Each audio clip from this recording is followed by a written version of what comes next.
Muito bem, meus amados irmãos, nós estamos numa série de mensagens aqui durante esse mês de abril, né? Para quem está acompanhando, no domingo passado nós pregamos sobre abrindo as portas do céu.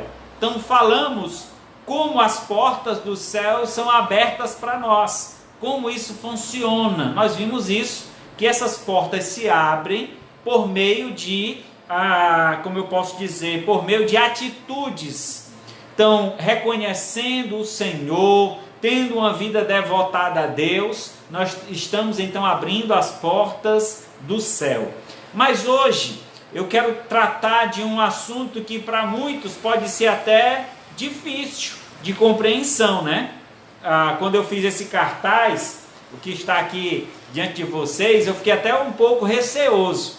Será que as pessoas vão querer assistir essa mensagem falando sobre abrir as portas do inferno? Então eu fiquei assim temeroso. Será que eles vão compreender o que é que eu quero dizer? Às vezes as pessoas podem temer, né? Quando falar sobre inferno, as pessoas temem. E deve haver um certo temor. Mas devemos entender sim que o que vamos falar hoje é justamente um alerta para que o povo esteja preparado, se eles estão traçando tais atitudes ou andando em tais caminhos que está conduzindo ao inferno, é hora de retroceder, de voltar atrás. Então a mensagem tem esse intuito, é esse foco que eu quero transmitir esta noite. Então vamos adiante. Essa talvez seja uma porta que ninguém gostaria de abrir. Não, né? Eu não gostaria, certamente você, abrir a porta do inferno, mas lamentavelmente muitos estão abrindo com suas atitudes e o resultado disso é a eternidade longe de Deus. Então o homem está abrindo portas que está conduzindo a sua vida ao inferno. Isso por quê? Porque estão seguindo o curso deste mundo. O príncipe da potestade do ar, o espírito que agora atua nos filhos da desobediência, nos quais nós também andávamos outrora, segundo o curso deste mundo, mas graças ao Senhor fomos resgatados, retirados deste caminho. Então vejamos esta noite quais atitudes podem fazer com que as portas do inferno se abram para o ser humano.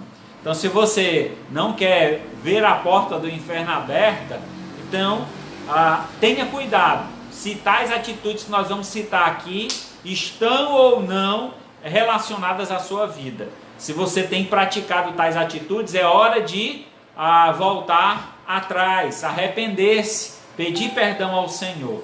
Vamos ler o Evangelho de Lucas, capítulo 16, do verso 19 ao 31. Evangelho de Lucas, 16, capítulo 16, versículo 19 ao 31. Assim diz então a palavra do Senhor. Ora, havia certo homem rico, que se vestia de púrpura e de linho finíssimo, que todos os dias se regalava esplendidamente. Havia também certo mendigo, chamado Lázaro, coberto de chagas, que jazia à porta daquele e desejava alimentar-se das migalhas que caíam da mesa do rico. Até os cães vinham lamber suas úlceras. Aconteceu morrer o mendigo e ser levado pelos anjos para o seio de Abraão. Morreu também o rico e foi sepultado. No inferno, estando em tormento, levantou os olhos e viu ao longe Abraão e Lázaro no seu seio. Então, chamando-o, disse: Pai Abraão, tem misericórdia de mim. Manda que Lázaro molhe em água a ponta do dedo e me refresque a língua, porque estou atormentado nessas chamas. Disse, porém, Abraão: Filho, lembra-te de que recebestes teus bens em vida, Lázaro e igualmente os males. Agora, porém, aqui ele está consolado e tu em tormentos. Ele, além de tudo, está posto um grande abismo entre nós e vós, de sorte que os que querem passar daqui para vós outros não podem, nem de lá passar para nós. Então replicou: Pai, eu te imploro que mande-o à minha casa paterna, porque tenho 5 irmãos, para que lhes dê testemunho, a fim de não virem também para este lugar de tormento. Respondeu então Abraão: eles têm Moisés e os profetas, ouçam-no. Mas ele insistiu: não, pai Abraão, se alguém entre os mortos for ter com ele, arrepender-se-ão. Abraão, porém, lhe respondeu: se não ouvem a Moisés e os profetas, tampouco se deixarão persuadir, ainda que ressuscite alguém dentre os mortos. Muito bem, meus amados irmãos e amigos, essa é uma história muito forte, muito profunda, contada por Jesus. Tal história que nos faz refletir sobre a eternidade. E observando essa história, podemos ver claramente que essa história ela vem em um enredo que vai de uma vida para a eternidade. Após a morte, segue-se o juízo, como diz a Escritura. Então, diante dessa história contada por Jesus, podemos extrair aqui algumas atitudes que conduzem o homem para o inferno e, consequentemente, para a sua destruição. Então, essa noite nós vamos ver pelo menos 3 atitudes que levam o homem para o inferno, onde ele encontrará as portas abertas para ele. A primeira atitude que nós vamos ver essa noite é a atitude de vangloriar-se. Que atitude é essa, pastor? É quando o ser humano ele se imagina melhor do que os demais. Ele tem alcançado posses, ele tem alcançado prestígio na sociedade. Aquele homem rico certamente era um homem muito conhecido na sua cidade, era um homem respeitado, mas diante de tanta riqueza, diante de tanto prestígio que recebeu, ele não tinha humildade. Pelo contrário, ele se vangloriava disso. Ele trazia glória para si. E ele esquecia-se do principal na vida do ser humano, que nós fomos feitos para a glória de Deus. E quando não atingimos esse alvo do nosso propósito na terra, nós então pecamos. Então toda vida que o homem busca glória para si, busca o autoengrandecimento, ele está perdendo o foco da sua vida, que é glorificar a Deus. Veja só o que diz o verso 23 e 25 aqui do capítulo, diz assim: no inferno, estando em tormenta, levantou os olhos e viu ao longe Abraão e Lázaro no seu seio. Então, clamando, disse: Pai Abraão, tem misericórdia de mim, e manda que Lázaro molhe em água a ponta do dedo, e me refresque a língua, porque Deus está aqui reprimindo aquele homem, colocando ele no lugar. Olha, aqui você não tem este prestígio. É interessante, irmãos, porque olhando essa história, observando e fazendo a leitura no texto delicadamente, com toda atenção, a gente pode perceber que o mendigo era um homem cheio de feridas, cheio de úlceras, que o texto diz, e esse homem ficava à porta desse homem rico. O mendigo ficava na porta do homem rico. E ele ficava naquele lugar porque ele esperava que dali saísse alguma coisa, nem que fosse as migalhas que caíam da mesa. Então ele esperava alguma coisa vir daquele lugar. Ele, por ser um homem rico e um homem de prestígio na cidade, certamente tinham muitas visitas. E ele, estando ao portão daquele homem, poderia mendigar, pedir uma moeda, pedir um pedaço de pão que fosse. Então ali era um lugar onde ele teria acesso a algum tipo de alimento. Ele poderia ali sobreviver. Então o homem rico, tendo posses, tendo tanto prestígio, poderia ter ajudado esse mendigo, mas para ele esse mendigo não existia.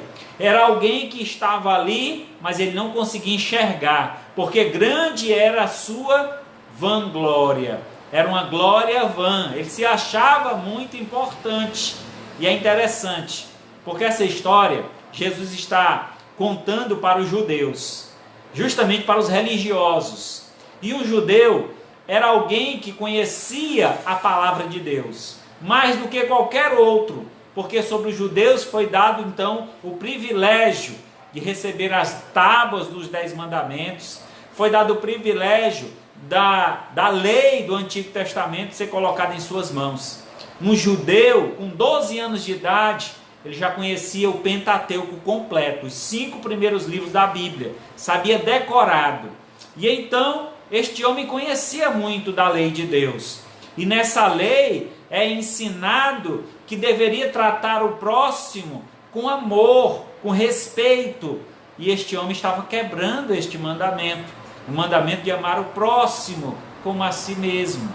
Então entendemos que este homem, ele tinha, se achava muito importante, e chegando no inferno, como diz o texto, ele ainda queria dar ordens, ele ainda queria que a sua glória fosse reconhecida. Ei, pai Abraão, eu não sei qual era a distância que ele estava, mas ele certamente gritou: ei, pai Abraão, manda aí, esse mendigo aí, Lázaro, vim até aqui com o dedo e molha a minha língua. Então ele ainda estava achando-se como alguém de suma importância, que todos deveriam servi-lo. Então essa é uma atitude muito negativa dentre a visão de Deus para o ser humano.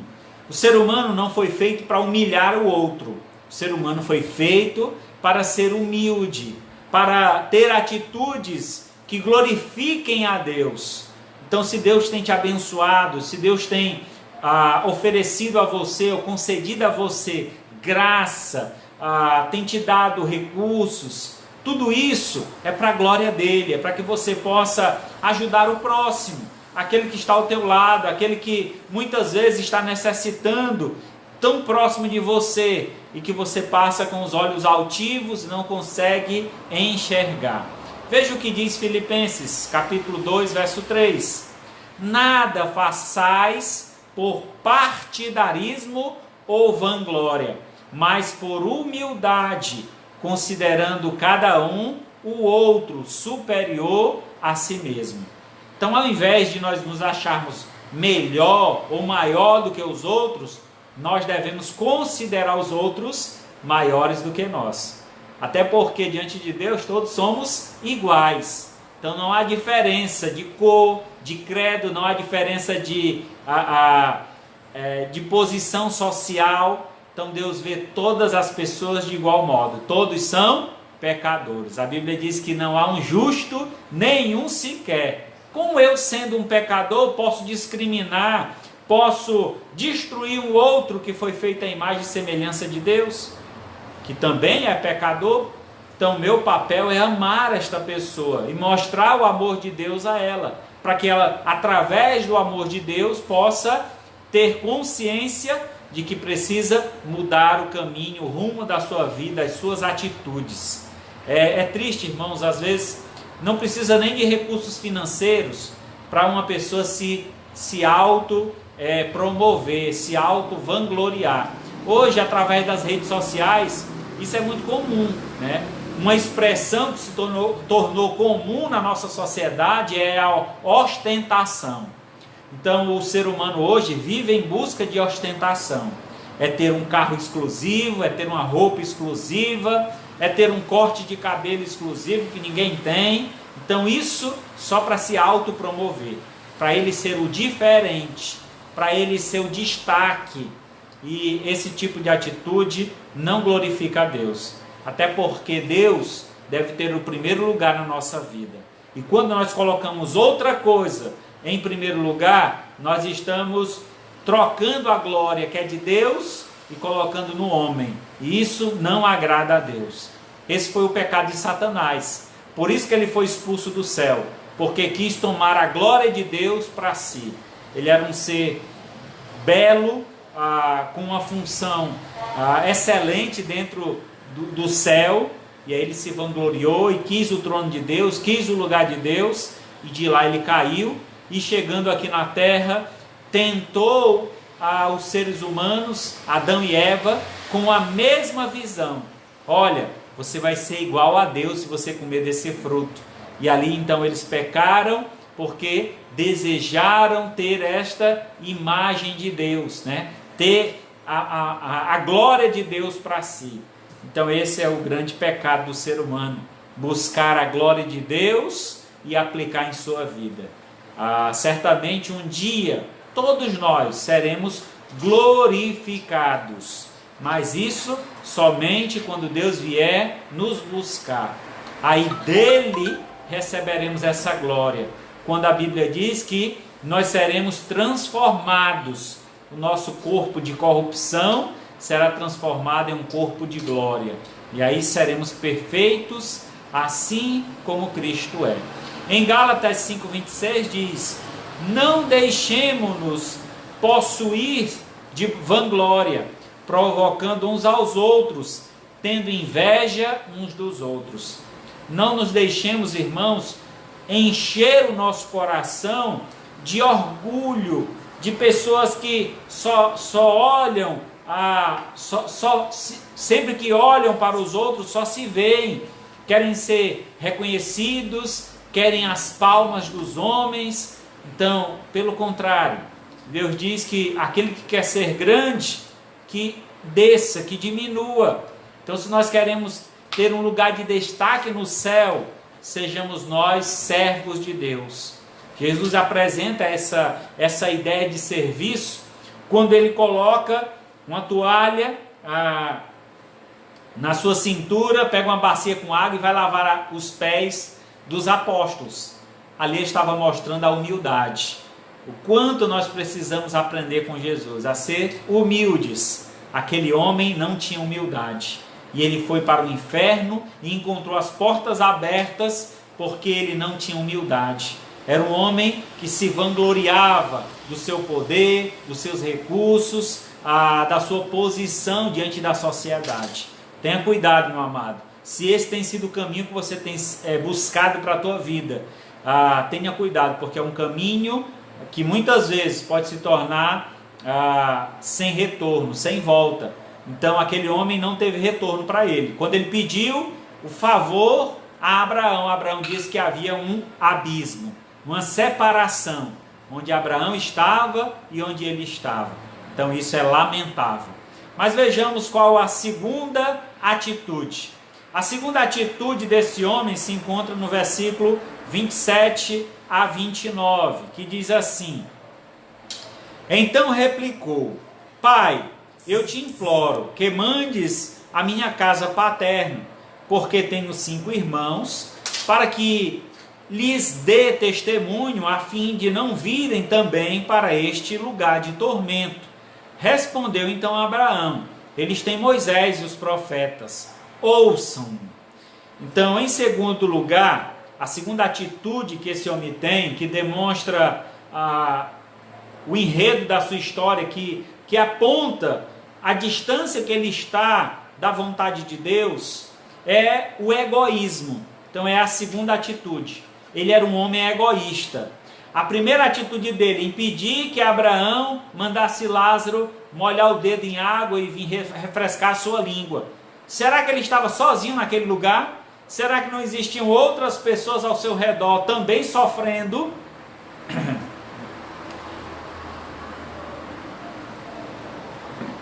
Haviam outras pessoas naquele lugar também sofrendo, mas ele queria o quê? Queria aliviar a si próprio. Era egoísta, pensando só em si. E a segunda vez aqui ele diz: olha, eu quero que o Senhor mande ele lá na terra de novo, para que ele pregue para os meus irmãos, avise para eles, para que eles não venham para cá. Mais uma atitude egoísta. ele pensou só nos seus.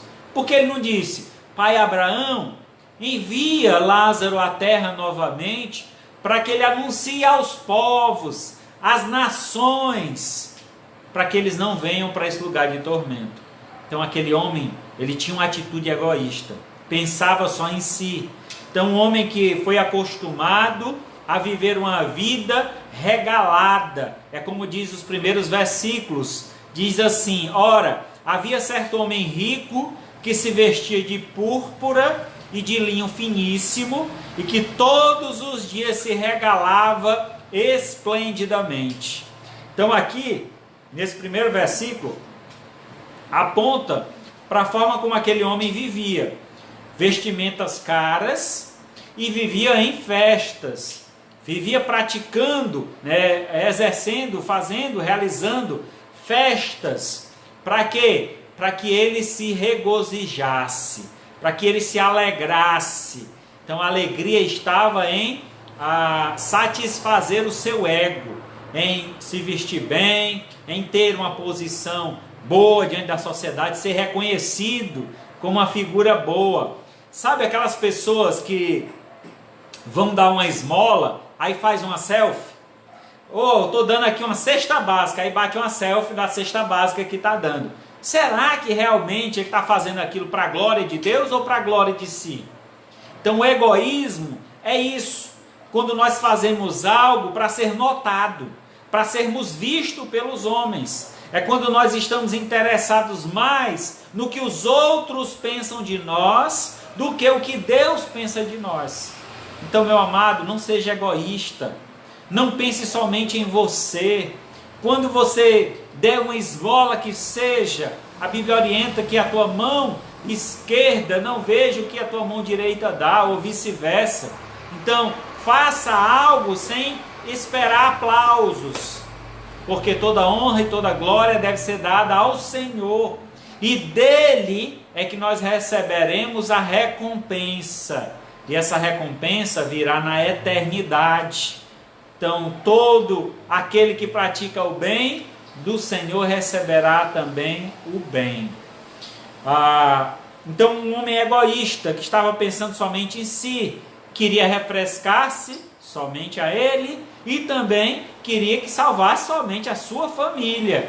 Então é muita arrogância, é muita prepotência, é um homem egoísta completamente.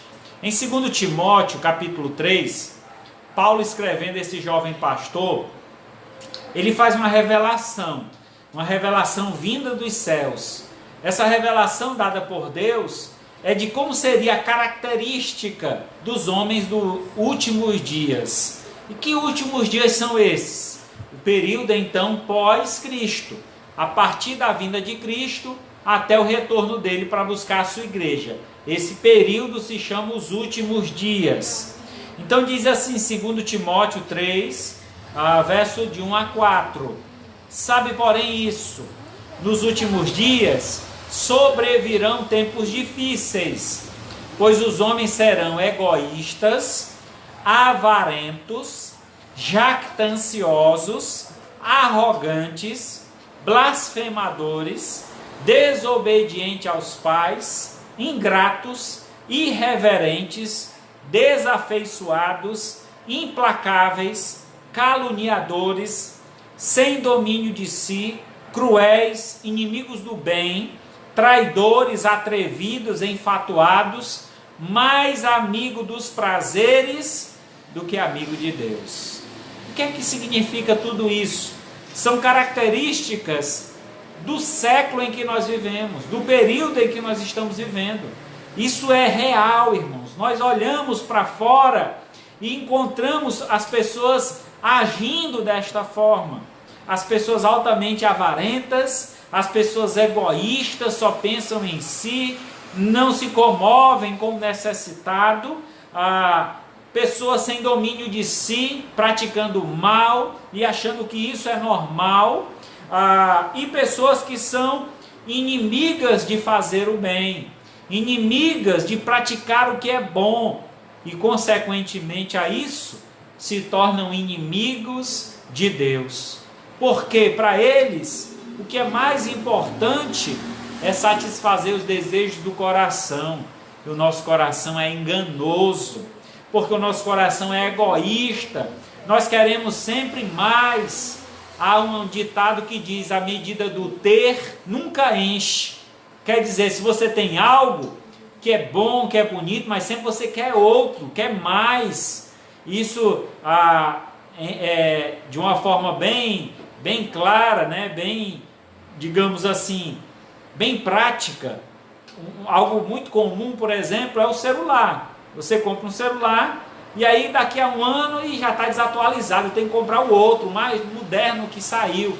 E aí nessa loucura você gasta o seu dinheiro, que aquele aparelho primeiro ainda poderia ser usado por muitos anos, mas você está na loucura de acompanhar a modernidade.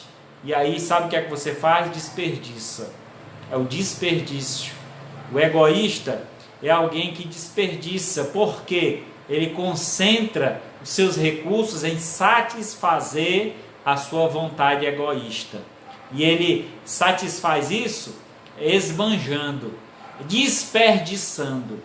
Então ele poderia viver muito bem com o que tem, mas ele quer mais e mais e mais, e por ser tão atraente esse desejo, ele entrega tudo que tem. E aí, cada dia se aproxima mais das portas do inferno, que estarão abertas para receber.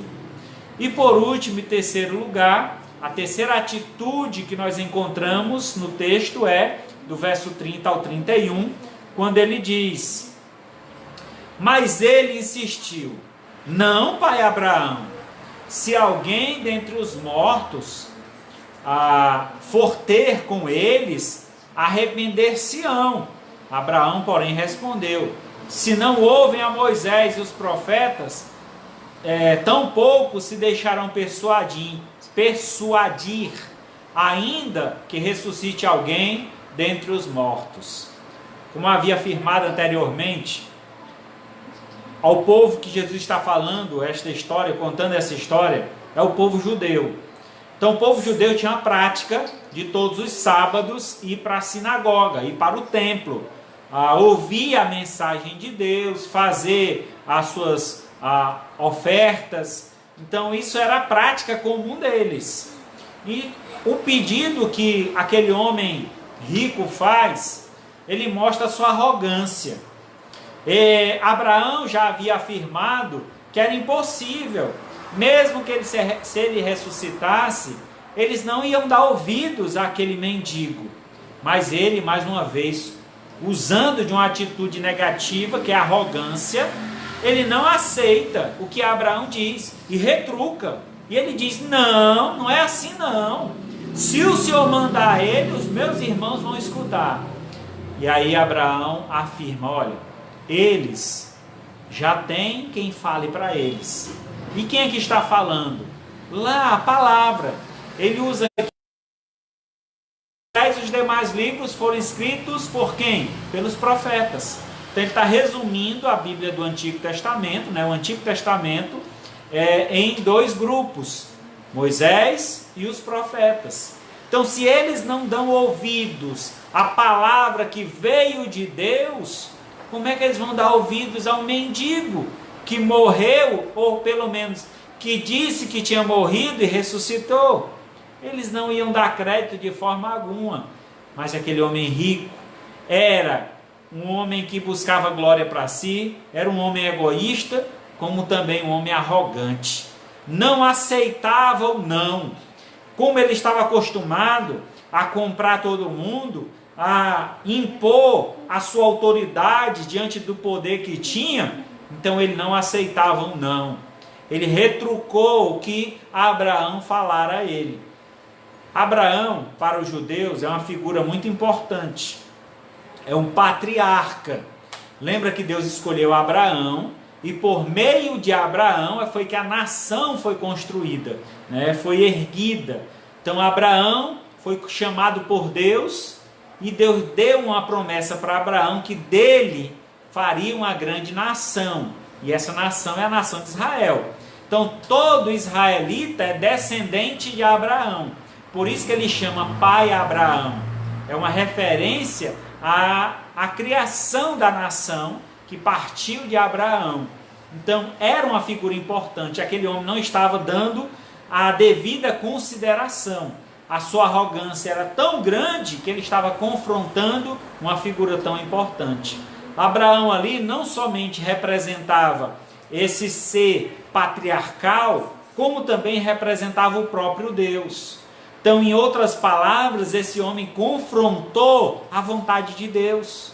Ele confrontou a determinação de Deus. E sabe, alguém que tem essas atitudes, alguém arrogante, ele não vai aceitar de forma alguma que a sua vontade seja contrariada. O arrogante vai confrontar. O arrogante, ele não aceita calado uma determinação, ele vai atrás, ele confronta, ele questiona, ele não aceita o não como resposta. Em 2 Pedro 2,10 diz assim: especialmente aqueles que, seguindo a carne, andam em imundas paixões e menosprezam qualquer governo, atrevidos e arrogantes, não temem, difamam autoridades superiores. Então a arrogância faz com que a pessoa não aceite uma autoridade superior a ele. Talvez a gente veja isso no nosso dia a dia. Quantas pessoas, por arrogância, não se submetem aos líderes do nosso país, não se submetem aos líderes espirituais. Você que é membro em uma igreja, como é importante, meu irmão, você se submeter à liderança da sua igreja, ao seu pastor, a você ter respeito à autoridade dada por Deus, seja na igreja, seja do país, seja autoridade na escola, no trabalho. Então é necessário que a gente aprenda a estar submisso às autoridades instituídas por Deus. Até porque, se queremos morar no céu, entendemos que lá também Deus terá autoridade sobre nós. Estaremos debaixo da vontade de Deus. E como eu posso, com essa arrogância, não aceitando não aceitando a vontade de Deus para a minha vida? Lamentavelmente, vemos algumas denominações pregando, ensinando que você deve determinar, que você não deve aceitar essa condição. É lamentável, irmãos, alguém que se levanta ou levanta a voz contra Deus, contra a autoridade de Deus. Nós somos servos.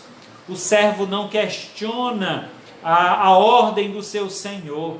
O servo apenas obedece. Então essa é a atitude de um servo. Aquele homem rico não tinha essa atitude, era alguém arrogante. 1 Samuel 2,3: não multipliqueis palavras de orgulho, nem saiam coisas arrogantes da vossa boca, porque o Senhor é Deus da sabedoria e pesa todos os feitos na balança.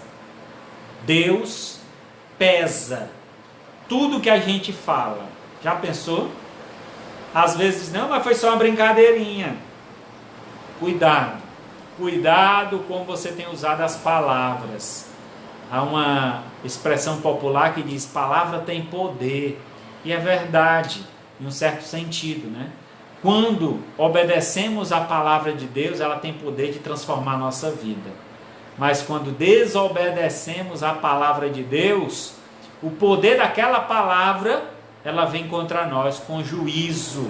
E aí grande peso recairá sobre nós.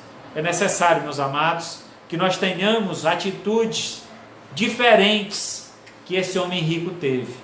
Aqui no texto nós não vemos o julgamento por ele ser rico e o outro por ser pobre. Não, o julgamento não é baseado nisso. O julgamento é baseado nas atitudes. A vida que aqueles homens levavam antes de chegarem naquele lugar. porque aquele lugar é um lugar de espera para o julgamento. Então tudo que nós temos que fazer é em vida. Depois da morte, segue-se o juízo. Então qualquer decisão que você tenha que tomar é em vida. Essa é a visão que nós devemos ter diante de Deus. Concluindo então, estamos vivendo aqui na Terra um test drive para avaliar nossa conduta para morar lá no céu. Se suas atitudes glorificam a Deus, você será promovido ao céu. Mas se suas atitudes seguem a maioria e distorcem o propósito de Deus para a sua vida, então as portas do inferno estarão abertas para você. Cuidado, não vos enganeis, de Deus não se zomba, pois aquilo que o homem semear, isso também ceifará. Gálatas 6:7. Então, tudo que nós estamos plantando hoje, nós vamos colher na eternidade. O mendigo plantou uma vida de devoção a Deus, mesmo na condição deprimível que ele vivia, na condição desprezada que ele vivia, ainda assim era um homem temente a Deus. Mas aquele homem rico, apesar de tantos benefícios recebidos, não teve a coragem, de reconhecer o poder de Deus, não teve a disposição de reconhecer a autoridade e o poder de Deus. E aí, consequentemente, o que ele colheu foi tormento, porque plantou isso na terra. Mateus 7, 13 e 14, para finalizar. Entrai pela porta estreita, porque larga é a porta e espaçoso é o caminho que conduz à perdição, e são muitos os que entram por ela. Entrai pela porta estreita, porque estreita é a porta e apertado o caminho que conduz à vida, e são poucos os que acertam com ela. Meus amados irmãos, como é dito aqui no texto, a porta do inferno é larga e ela permanece sempre aberta, sempre há espaço para mais um. Então não seja você mais um que vai cair na porta do inferno. Antes, trilhe o caminho difícil de servir a Deus, trilhe o caminho da obediência, que não é fácil, mas é o caminho que conduz à salvação. E são poucos os que entrarão por esse caminho. Se você deseja entrar por esse caminho, então entregue a sua vida a Jesus nesta noite. Confesse o nome de Jesus. Diga: entre, Senhor Jesus, no meu coração. Faça a transformação que for necessária. Tira, Senhor, a vanglória do meu coração, o egoísmo, a arrogância.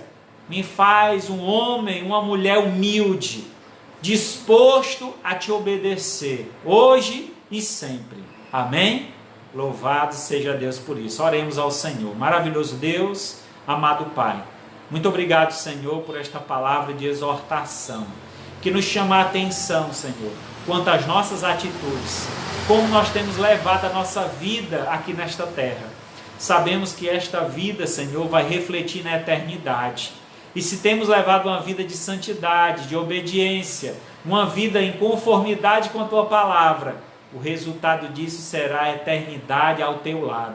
Mas se a nossa vida tem sido uma vida de arrogância, uma vida de vanglória, uma vida de egoísmo, uma vida de desobediência, o resultado será triste, porque será uma eternidade de tormento.